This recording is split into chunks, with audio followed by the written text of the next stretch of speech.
Voilà, c'est parti, on enregistre. Recording in progress. With the right accent. Bon, Record. je crois que je vais démarrer, même si on est à quelques secondes, mais vous connaissez mon impatience. Donc, bonjour à toutes et tous. Voilà, bienvenue dans ce premier webinaire, Quand la RSE prend corps, sens, ancrage territorial et spiritualité. Donc, à l'heure où la RSE tend à être normée, formatée, voire instrumentalisée, nous souhaitons aujourd'hui ouvrir d'autres perspectives. Comment faire en sorte que cette RSE soit véritablement vécue, incarnée, connectée à la quête de sens des acteurs et aux réalités du territoire. Donc, nous allons explorer ensemble comment cette dimension spirituelle, éthique ou territoriale peut transformer les pratiques de responsabilité au sein des organisations. Et donc, nous sommes trois intervenants. Et au départ, on a Sandra, je vais passer un peu là, voilà, tout de suite dans les photos.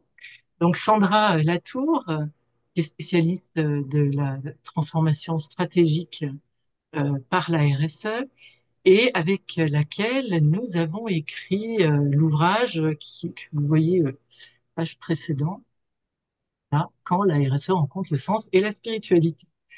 Donc, notre webinaire, il est un petit peu né de cet ouvrage et également de travaux que nous menons avec ensemble, enfin, qui résonnent avec ce que fait Éric Gauthier-Laurent, qui est chercheur en anthropologie de la RSE.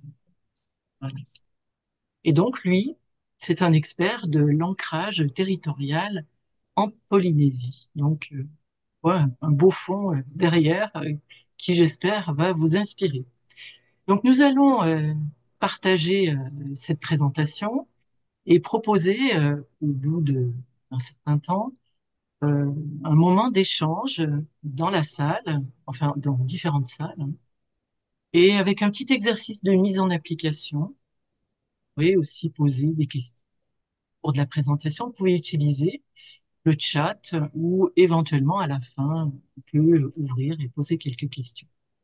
Donc nous allons démarrer avec Sandra qui va partager la manière dont une RSE habitée peut devenir un levier stratégique de transformation des organisations. Oui, alors bonjour, je suis Sandra Latour. Je vais introduire ce webinaire. Quand la RSE rencontre le sens et la spiritualité, comment revenir à la spiritualité peut féconder ou soutenir l'implémentation de démarches RSE dans les organisations. Je suis pas sûre d'avoir la main sur la commande des slides. Catherine, est-ce que tu peux Non, c'est passer? moi qui vais les passer, tu me le diras. Voilà, on va passer à la suivante, s'il te plaît. Donc, en fait, pour revenir aux origines de ce concept, d'un point de vue académique, vous le savez sûrement, mais je vais le rappeler, on fixe l'origine du concept aux travaux d'Howard Bowen en 1953, qui a rédigé un ouvrage de la responsabilité du chef d'entreprise. Et ce qu'il est intéressant de se rappeler, c'est qu'il va répondre à la commande de l'Église protestante américaine. Et à cette époque-là, cette Église cherche à se construire une doctrine qui serait quelque part un peu le pendant de ce que l'Église catholique a pu elle-même développer dans sa doctrine sociale. Donc aujourd'hui, avec la nomination du nouveau pape, on parle de Léon XIII, qui effectivement est à l'origine de cette encyclique Rerum Novarum, qui a été fort inspirante et qui sûrement contient quelques ramifications dans le concept d'RSE tel que nous pouvons l'appréhender aujourd'hui. Alors, à l'échelle de la planète, effectivement, le concept de RSE va se colorer selon le terrain où il va s'exprimer. Et tous les pays du monde ne partagent pas forcément notre vision française et laïque. Alors, on a notamment en Chine un mouvement des entreprises confucéennes et cette philosophie vient directement colorer la manière dont ils vont vivre le concept de responsabilité sociétale. On a ramifications très opérationnelles dans le traitement des collaborateurs notamment. On va avoir toute cette finance durable qui peut être fécondée par la philosophie des Quakers ou même la finance islamique ou quelques congrégations catholiques. On sait qu'en France, l'investissement socialement responsable a pour origine les travaux de sœur Nicole Rey.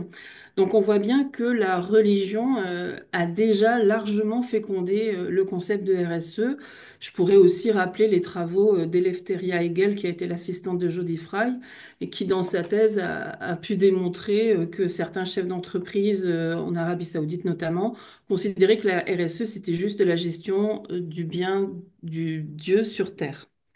Donc, pour autant, on n'en est pas clairement superposé la RSE sur une pratique religieuse, mais dans la théorie des parties prenantes de Freeman, qui est un socle effectivement fondateur du concept de RSE, on peut retrouver quand même déjà une certaine spiritualité. Alors, cette théorie des parties prenantes, elle a largement appuyé la norme ISO 26000 dans sa rédaction, qui est le cadre d'implémentation de référence pour implémenter une démarche RSE dans une entreprise. Eh bien, cette théorie des parties prenantes développée par Freeman peut déjà nous suggérer une certaine spiritualité, notamment dans la mise en œuvre concrète qui est fondée sur la name and face approach, tel qu'il a pu le définir. Ce qui veut dire qu'il faut non seulement pouvoir nommer la partie prenante, mais aussi la reconnaître avec son visage. Donc, la connaître par son nom et son visage, c'est la connaître et la reconnaître.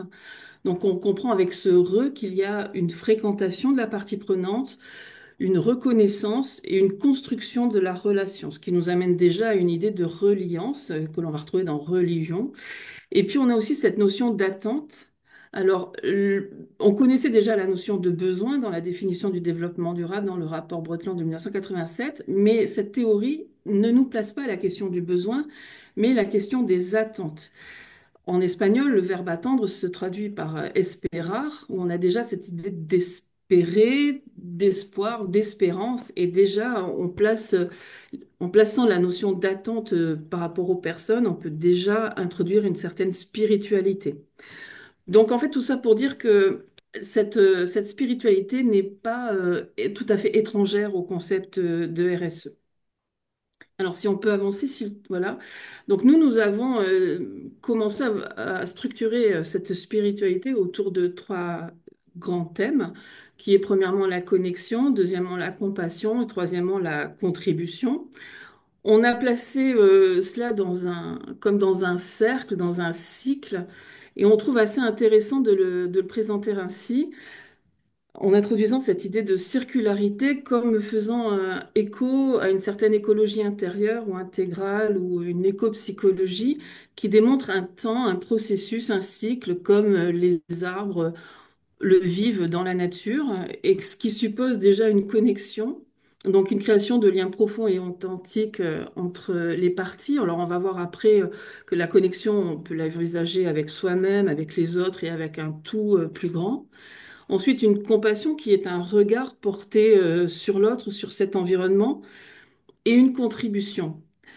L'idée de ramener la contribution dans un cycle permet aussi d'envisager que, on a vu beaucoup d'écrits, notamment de Bonifay sur l'entreprise contributive, mais finalement, on n'est peut-être pas appelé à contribuer de manière permanente, mais de manière cyclique, comme un arbre qui après s'être régénéré, ressourcé, est en capacité d'être fécondé, de fleurir et de porter du fruit. Et on voit bien donc que la contribution qui serait portée du fruit reviendrait de manière cyclique, mais on ne serait pas appelé à produire de manière constante. Donc l'idée d'introduire la spiritualité aussi permet d'introduire cette temporalité, ce ressourcement, et d'ouvrir en fait le chemin vers une écologie intégrale et des personnes et des organisations. Donc en ce qui concerne la connexion, dans l'ouvrage, on a essayé de scinder les temps de connexion à soi, donc de se régénérer, de se ressourcer, d'avoir des temps de méditation, de recollection, de recréation, hein. Les enfants connaissent les récréations à l'école. C'est un petit peu la même idée de se recréer, de se reconstituer. Ensuite, cette connexion aux autres qui suppose donc de rentrer en relation, en reliance, et cette connexion au tout. Donc ça, c'est assez aussi intéressant de considérer la corrélation entre la conscience d'un tout et l'exercice d'une responsabilité sociétale dans finalement ce tout. Alors avant la loi Pacte de 2019 qui nous a expliqué qu'une raison d'être plus des objectifs sociaux et environnementaux constituaient une mission, on a, nous, choisi l'exemple dans cet ouvrage de Konosuke Matsushita, qui était le fondateur de Panasonic et qui, dès les années 30, considérait que l'entreprise n'était pas là que pour faire du profit, mais que la mission en tant qu'industriel était de vaincre la pauvreté, d'augmenter les richesses, et que seule la poursuite de cet objectif pouvait permettre la prospérité des entreprises. Alors évidemment, ce n'est pas un cas isolé. On a Batia en Tchéquie également, qui avait une vision un peu plus missionnaire. Donc c'est intéressant de faire le lien entre cette conscience d'un tout et finalement comment inclure l'entreprise dans une mission qui satisferait l'ensemble de ce tout. Alors Konosuke, on l'a retenu cette figure parce qu'effectivement, au Japon, il a écrit plus de 70 ouvrages en management. Il est considéré comme un dieu du management. Aujourd'hui, il y a une IA qui intègre toutes ces données et qui peut répondre à tous les collaborateurs selon l'esprit de Konosuke Matsushita. Et ce qui est intéressant, c'est de considérer également que lui était relié à une figure spirituelle qui était Kobodashi ou Kukai, donc qui est le fondateur du bouddhisme japonais. Et qu'au Japon, il y a cette particularité d'un mont sacré, le mont Koya, où on attend la renaissance de Kukai. Il y a son mausolée. Et les entreprises qui se relient à cette figure ont construit des tombes d'entreprises tout autour de ce mausolée. Évidemment, Panasonic a une tombe où une place pour les meilleurs collaborateurs est envisagée. Donc voilà, c'est comment je pouvais illustrer ce premier élément de la connexion. Voilà, maintenant je passe la parole à Catherine pour la Et alors, on compassion. va passer maintenant à cette deuxième phase qui est la compassion et penser peut-être que la RSE a souvent été opérationnalisée sous l'angle des objectifs de développement durable. Donc, on va un peu utiliser ça pour se guider et se dire que ces ODD offrent une vision très ambitieuse pour transformer nos sociétés. Pourtant, il y a quand même un problème récurrent qui apparaît, c'est qu'on a tendance à se précipiter souvent dans des plans d'action ou dans des injonctions. C'est valable d'ailleurs aussi bien pour la RSE que pour un sujet tel que la diversité. Et on a tendance à oublier une étape qui est essentielle et déterminante, celle de l'intériorisation. Donc cette étape, elle consiste à puiser dans nos forces intérieures pour aligner nos aspirations, nos valeurs et nos actions. Donc c'est là que la compassion joue un rôle clé parce qu'elle nous permet de nous connecter à nos émotions, aux émotions des autres et à l'action, sans se laisser submerger par la détresse émotionnelle. Et elle nous pousse à agir, elle transforme en fait une douleur perçue en un élan positif. Donc dans cette dynamique d'intériorisation et de compassion, il y a un concept qui émerge en force, qui est la spiritualité. Pourquoi? Parce que la spiritualité offre un cadre pour structurer cette recherche intérieure, pour transformer nos élans de compassion en actions qui soient alignées et durables. Alors, la spiritualité ici se distingue de la religiosité parce qu'il y a un caractère universel et individuel à la spiritualité et elle ne dépend pas d'une institution. Elle s'enracine plutôt dans une quête personnelle de sens, de connexion, de transcendance. Elle invite chacun d'entre nous à explorer son intériorité, réfléchir à sa place dans ce monde, à aligner ses actions sur des valeurs fondamentales qui peuvent être variées, la justice, le bien commun, l'harmonie et tant d'autres. Et ces objectifs de développement durable ne peuvent être pleinement appréhendés qu'en intégrant cette dimension spirituelle. car cette dimension donne un souffle nouveau aux actions en les inscrivant dans une perspective qui ne se limite pas à des résultats immédiats, mais qui s'appuie sur une vision à long terme. Alors voyons un peu les fondements scientifiques de la compassion. La compassion, c'est une attitude qui transforme profondément nos perceptions et nos actions, pousse à agir pour soulager la souffrance. Elle transforme donc cette douleur en élan positif. Et ce sont les travaux de Singer et Klimecki qui montrent que la compassion active des circuits neuronaux différents de ceux mobilisés d'ailleurs par l'empathie. Alors que l'empathie peut activer des zones cérébrales qui sont liées à la douleur et à la détresse, ce n'est pas le cas de la compassion qui, elle, active des régions qui sont associées aux émotions positives et à la motivation. C'est pour ça que quand on met en œuvre la compassion, en fait, eh bien, on devient plus résilient, plus engagé face aux défis. Alors, voyons maintenant un autre point qui est l'idée d'associer compassion et transformation. Donc, dans le cadre des ODD, on pourrait s'imaginer que la compassion peut agir comme un moteur à plusieurs niveaux. D'abord, en procurant une perspective élargie. Donc, c'est le premier point, voir au-delà de soi. C'est le fait qu'on va être capable de voir au-delà de nos propres besoins pour intégrer en particulier les plus vulnérables. Et donc, si on regarde l'ODD pauvreté, bien, on ne peut l'atteindre véritablement que si on est sincèrement en phase avec les réalités vécues par les plus vulnérables, par ceux qui souffrent de la pauvreté.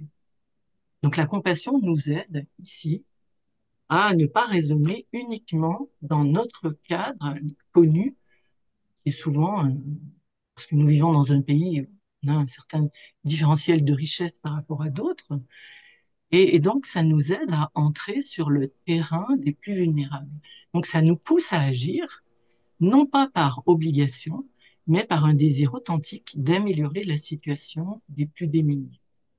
Il y a également aussi le deuxième point, l'écoute active, qui est aussi un peu les solutions inclusives. C'est le fait que quand on est en compassion, en fait, on écoute, on co-construit des réponses qui sont adaptées. Et là, je voudrais partager euh, une personne qui est une ancienne du CIFOP qui nous avait reçus avec des étudiants et qui nous avait, alors c'est une personne qui est responsable de philanthropie dans une banque suisse. Et elle nous dit, voilà, quand j'accompagne les personnes qui veulent faire de la philanthropie, qui veulent investir, eh bien, je les accompagne aussi justement dans le sens des valeurs et de la compassion. Par exemple, peut-être ne sera-t-il pas utile de financer une construction d'écoles dans des zones où il n'y a pas les infrastructures. Il sera peut-être beaucoup plus utile de pouvoir fournir un traitement contre les vers intestinaux des enfants. Donc, on voit bien que il faut vraiment se mettre à la portée de chaque personne que l'on a envie d'accompagner. Et c'est ce que permet de faire la compassion, qui est tournée vers des solutions pragmatiques. Il y a aussi l'idée, troisième point, de la responsabilité générationnelle. Or, la compassion, elle nous aide à élargir notre horizon temporel. Elle nous permet de nous connecter avec ceux qui viendront après nous. En fait, on est là à se préoccuper des autres et du monde à venir. Et quelque part, ça nécessite que nous soyons conscients de notre humanité partagée. Et ça, on a les travaux de Neff en 2003 sur l'autocompassion. Donc, en fait, l'autocompassion, c'est quelque chose qui nous rappelle que reconnaître notre humanité partagée nous aide à envisager les conséquences de nos actions à long terme. Donc, par exemple, là, si on parle du défi du changement climatique, bah, ça nous pousse à réduire individuellement, par exemple, l'impact écologique pour préserver la planète aujourd'hui, mais surtout en pensant à nos enfants et aux générations futures. Peut-être Sandra, voudrais-tu dire un mot? Oui, alors en ce qui concerne la compassion, de manière très très concrète, on peut l'illustrer déjà par le projet Luciole, notamment, qui est une innovation. La compassion permet effectivement d'accroître le champ des innovations. Donc, le projet Luciole a été conçu par Sébastien Carré et consiste en fait pour les femmes victimes de violences conjugales de pouvoir, sur leur lieu de travail, cliquer sur une application de manière tout à fait confidentielle, sans que son entourage professionnel soit au courant. Et l'alerte est directement diffusée auprès d'associations qui protègent les droits des femmes. Et c'est une application qui, bien sûr, dans le respect de la vie privée de chacun et sans être intrusif et contraire à la dignité des personnes, permet à ces femmes victimes de violences de pouvoir avoir une solution ou un début de solution dans le cadre professionnel et l'entreprise se place en intermédiaire.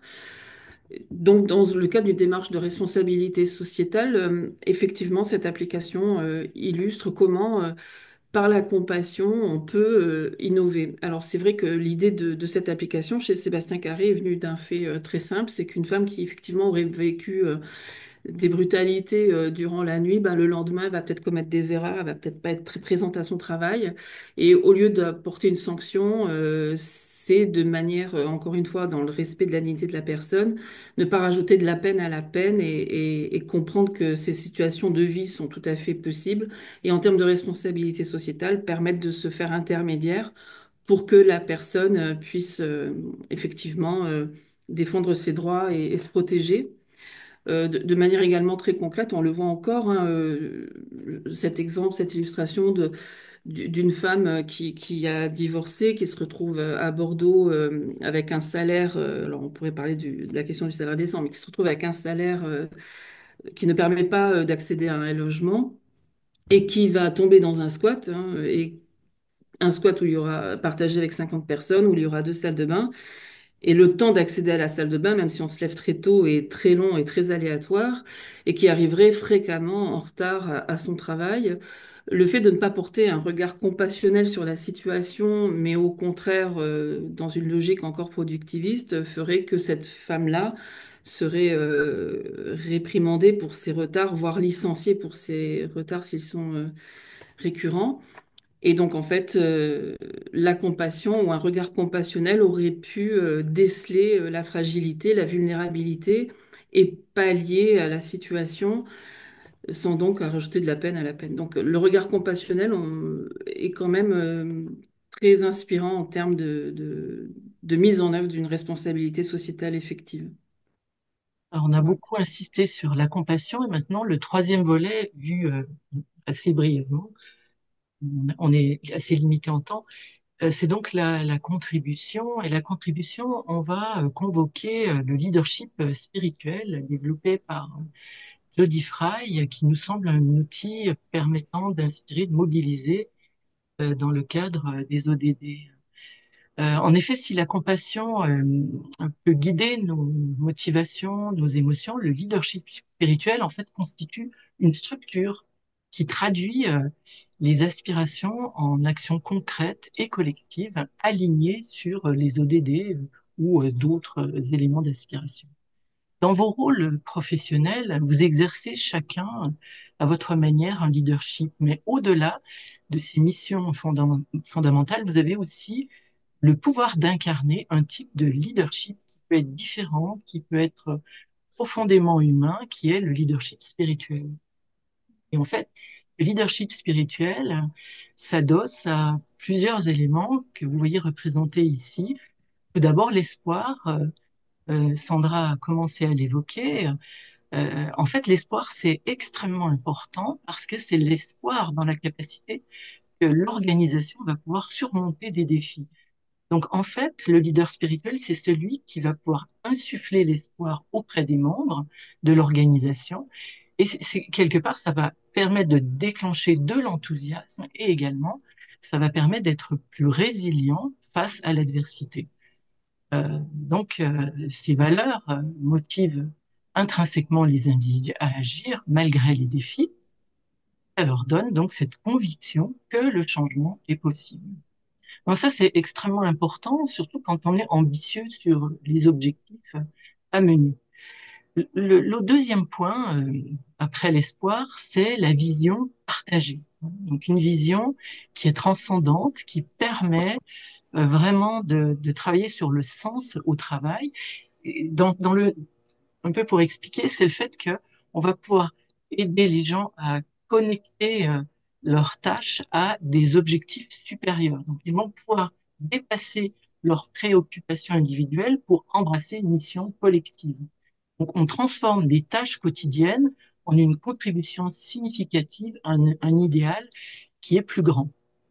Donc, en connectant chaque action à un objectif commun, le leadership spirituel permet de transcender les intérêts individuels pour se concentrer sur des contributions significatives.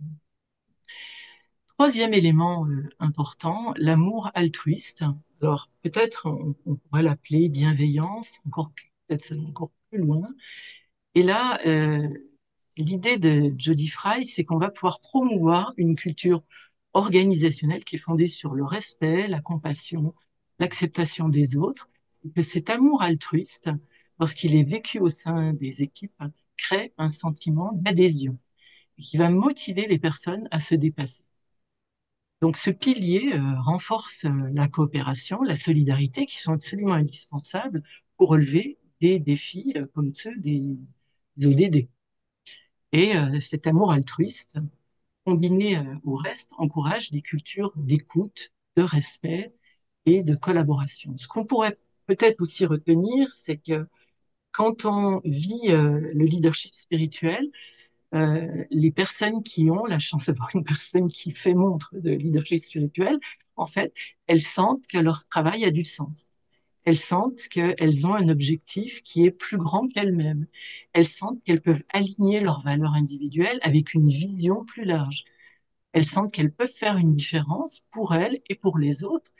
Et donc, elles peuvent s'engager, elles peuvent persister face aux défis. Voilà, donc des éléments qui fait qu'elles vont pouvoir donner encore plus, d'où l'importance et l'intérêt de cette contribution, de ce leadership spirituel, à la fois pour les ODD, mais plus largement pour toute transformation organisation. Alors, je vais maintenant céder la parole à Eric, qui va nous emmener en Polynésie pour découvrir comment l'ancrage territorial et spirituel façonne la RSI. Et merci Catherine et bonjour à toutes et tous. Je suis très heureux de pouvoir interagir avec vous sur ce séminaire, ce webinaire et pouvoir vous présenter quelques éléments de ou de ces études ethnographiques qui ont été menées en Polynésie française. Alors peut-être avant de rentrer dans le vif du sujet, quelques éléments de contexte pour bien comprendre les enjeux. D'abord, la Polynésie, c'est un territoire qui est aussi grand que l'Europe et qui est situé dans le Pacifique Sud. Ce sont 118 îles qui sont réparties sur 5 archipels et avec des enjeux d'insularité, de diversité culturelle, de mémoire coloniale et puis de dépendance économique. Alors les deux terrains que nous avons investigués, ce sont ceux qui sont de part et d'autre de la flèche rouge. Le premier, c'est l'archipel de la Société. Alors l'archipel de la Société, c'est autour de Tahiti. Il rassemble en fait 85% de la population. L'ensemble du territoire, c'est 300 000 habitants.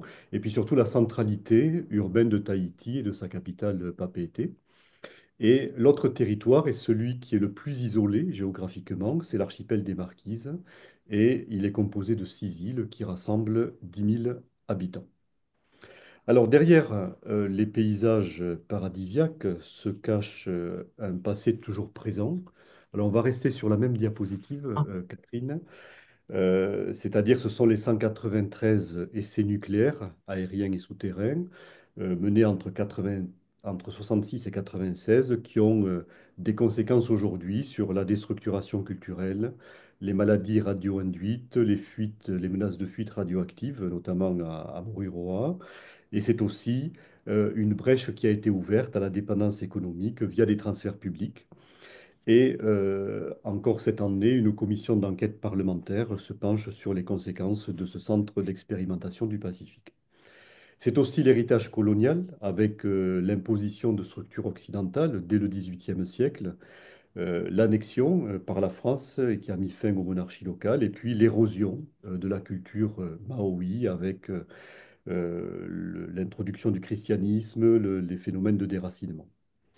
Et puis ce sont aussi des enjeux écologiques qui sont particulièrement prégnants, l'élévation du niveau des océans, la dégradation des récifs coralliens qui protègent en fait les atolls qui sont au niveau de la mer d'être submergés. Et puis c'est aussi des vulnérabilités sociales comme la pression de l'occidentalisation et puis la vie chère et la pauvreté, notamment dans certains quartiers de la capitale. Alors sur la slide suivante, on a les... Donc voilà, Catherine, on peut passer sur voilà, la slide suivante. Donc on a mené donc deux enquêtes ethnographiques.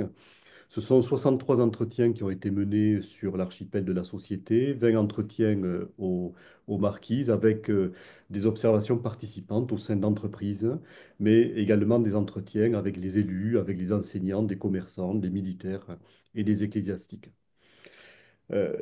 On a pu observer des initiatives locales qui émergent, notamment, alors c'est à travers les petites photos, l'éducation aux éco-gestes des plus jeunes, notamment pour pouvoir transmettre les bonnes pratiques dans la famille, la sensibilisation à la diversité, la réduction des plastiques à usage unique, la restauration écologique avec le bouturage des coraux et aussi la mise au point de technologies innovantes comme le SWAC, qui consiste à aller puiser dans l'eau froide des profondeurs marines de l'eau pour climatiser les infrastructures et notamment l'hôpital de Tahiti. Alors, si la RSE est récente et peu normée, elle fait l'objet d'une appropriation locale qui interroge le cadre classique, le cadre normatif et globalisé de la RSE. Et nous avons cherché à comprendre comment la RSE, elle se territorialise dans ces contextes, comment elle s'ancre dans des logiques vernaculaires et comment les organisations, dont les entreprises, développent des principes et des pratiques qui s'inscrivent dans leur réalité insulaire et que l'on pourrait qualifier de RSE ici en métropole, mais le nom n'est pas prononcé sur le territoire. Alors, c'est aussi un territoire sur lequel on a deux identités enracinées, dans le sacré et le vivant. Le Fénois, qui désigne la terre comme matrice d'identité et aussi espace sacré, et puis le Mana, désigne une force spirituelle transmise par les ancêtres, les chefs, les prêtres, et qui fait le lien entre le monde terrestre et le cosmos. Et donc, le territoire, il est perçu comme une entité vivante, à la fois matérielle et spirituelle, avec un rapport au temps qui est spécifique. D'abord, le travail, il est orienté vers la subsistance et non vers l'accumulation. La communauté ou les communautés se mobilisent pour des projets collectifs, par exemple la construction de maisons paroissiales. Et puis le temps, il est circulaire, hein. C'est le passé qui est mis devant, donc le passé est visible et on le met en avant, alors que le futur est plutôt mis en arrière-plan parce qu'il est incertain. Et donc on a une succession de présents qui sont connectés à la mémoire et aux traditions. Alors, sur cette slide, je présente la RSE, les principes de RSE, qui est considérée comme ascendante et communautaire. Alors, elle est loin des standards ISO, l'ISO 26000 par exemple, parce que les pratiques RSE, elles émergent du quotidien. C'est par exemple le tri volontaire, c'est le soutien aux associations, notamment paroissiales, c'est l'éducation environnementale dans les écoles. C'est aussi les épiceries qui jouent des rôles sociaux en achetant et en redistribuant les produits locaux. C'est aussi des projets de gestion de déchets qui vont s'appuyer sur la responsabilisation communautaire plutôt que sur la contrainte réglementaire. Mais le territoire n'est pas un simple décor, il est aussi un vecteur pour configurer l'organisation. Il agit comme un médiateur entre, d'un côté, les normes globales. Alors, les normes globales, elles viennent de l'Occident, elles viennent des multinationales qui sont implantées sur le territoire, et puis les valeurs locales, axées sur la communauté, la solidarité, la spiritualité, ce qui renforce sur le territoire le concept de responsabilité territoriale des entreprises, qui est une forme située, c'est-à-dire localisée de la RSE, adaptés, enracinés. Et quand on parle de territoire en Polynésie, en fait, le territoire va renvoyer à un lieu, c'est-à-dire un espace vécu, un espace habité, et qui est porteur de sens pour ceux qui y vivent. Alors, les lieux, ils sont traversés par des récits, et c'est un peu le récit de la pointe Tata qui est illustré par ce Farefopoté. On a des croyances, on a des mémoires qui sont incarnées, on a aussi les anciens marae polynésiens qui sont des temples spirituels et qui, aujourd'hui, par les vestiges, en sont une illustration historique. Et c'est encore les pratiques spirituelles qui, aujourd'hui, contribuent à structurer les formes de gouvernance locale. Alors, les projets rencontrés et ce que je viens de citer, ils s'inscrivent à la croisée de logiques diverses, économiques, sociales, coutumières et environnementales, sans chercher à uniformiser. Les finalités, elles peuvent différer. Ça peut être le profit, ça peut être la mission publique, ça peut être la transmission culturelle. Et les référentiels, ils peuvent aussi diverger, notamment l'opposition entre normes coutumières et normes administratives. Mais l'objectif, il va rester le collectif. Et il va rester situé, ce qu'ils appellent aux marquises la terre des hommes, pour améliorer le quotidien, inventer un modèle local de durabilité, avec des alliances hybrides entre entreprises, institutions, associations et habitants. Et tout ça va former des espaces de médiation. Donc ça nous amène sur le territoire en tant que médiateur vivant. Enfin, sur la diapositive suivante, euh, on a donc le fénois dont je viens de parler, la terre nourricière. Ce n'est pas un bien exploitable, mais c'est une entité vivante, une source de droit aussi. Aux Marquises, la transition, elle est portée par une volonté locale de s'ancrer dans des référentiels culturels, spirituels et sociaux. Et c'est une façon aussi d'affirmer une souveraineté territoriale qui sont fondées sur des valeurs. Et la terre des hommes en marquisien, c'est le Henua Enata. Et c'est plus qu'un territoire, là aussi. Il va incarner une ressource, une mémoire, une identité. Et la transition écologique, elle s'ancre dans des réponses locales et elles sont fondées sur la polyactivité et surtout la solidarité intergénérationnelle avec des micro-initiatives qui vont exprimer une écoute attentive et respectueuse de la Terre. Alors, le mana, j'en ai parlé, c'est la force spirituelle, donc on peut agir avec mana, c'est-à-dire agir avec respect, avec puissance, avec justesse. Et puis, il y a des pratiques, hein, comme le rawi, qui est une coutume ancestrale qui consiste à mettre temporairement en réserve une zone de pêche afin d'en préserver l'équilibre. Et cela traduit un rapport intime et régulier avec l'environnement. Alors, on pourrait le comparer ici avec la mise en jachère au niveau des terres cultivées, par exemple. On a enfin la gouvernance. Alors, les démarches, elles sont souvent co-construites avec les parties prenantes locales, c'est-à-dire les paroisses, les écoles, les communautés de pêcheurs. Les jeunes participent à des projets éducatifs. Par exemple, sur les marquises, ils avaient fabriqué un tamis pour filtrer les microplastiques lorsqu'ils vont ramasser des déchets sur les plages. Alors, ça veut dire que pour comprendre ce que nous, on appelle la RSE, mais qui n'est pas nommé en tant que tel en Polynésie, c'est qu'il faut dépasser en fait la logique impact indicateur pour s'orienter vers une écologie des relations. Alors, c'est les relations à la terre, les relations aux vivants. C'est pour ça que je l'ai illustré par une tortue, parce que ça fait partie de l'environnement. C'est la relation aux ancêtres. Et puis, c'est bien sûr la relation et la transmission aux générations futures. Et dans l'entreprise, la dignité des collaborateurs, elle est importante.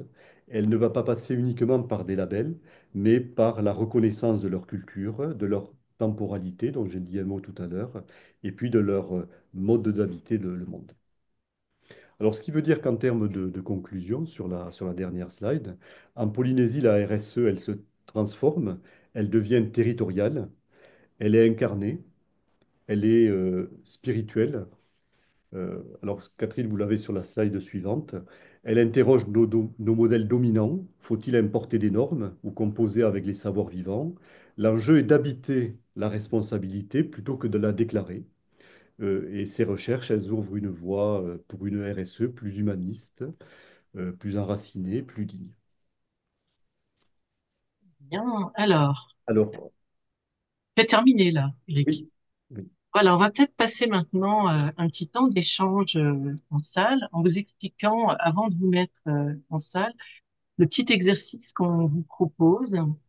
Donc, on vous propose de choisir parmi ces 17 objectifs de développement durable. Donc, vous en choisissez un. Je pense que Sandra va nous les envoyer si ce n'est déjà fait, dans le chat. Bon, Sandra. Et voici le petit exercice qu'on vous propose. Prendre un temps pour vous, 2 à 3 minutes, où chacun pense à une situation dans le monde ou dans sa propre vie, hein. Ça peut être quelque chose de très proche, hein, dans votre vécu, dans votre situation, qui vous touche profondément et qui peut être relié à un des 17 objectifs, et vous poser intérieurement des questions. Qu'est-ce qui me bouleverse? Qu'est-ce qui m'inquiète? Quel ODD cela concerne-t-il? Qui est concrètement touché par cette situation? Qu'est-ce que je ressens pour ceux qui sont par cette situation? Voilà un petit temps d'intériorisation, de réflexion en 3 minutes, et ensuite on se mettra en petits groupes et en 13 minutes on partage en petits groupes. Et, on évoque la situation choisie, l'ODD concerné, les émotions ressenties, qui peuvent être de l'ordre de la colère, de la peine, de l'indignation, ou au contraire d'un élan positif. Donc, vous vous écoutez sans interrompre chacun, et ensuite, on essaye de faire en petits groupes, voir ce que l'émotion appelle comme réponse humaine. Voilà le petit exercice. Est-ce que Sandra, tu l'as envoyé? On t'entend pas, Sandra. Est-ce que tu peux remettre ton micro?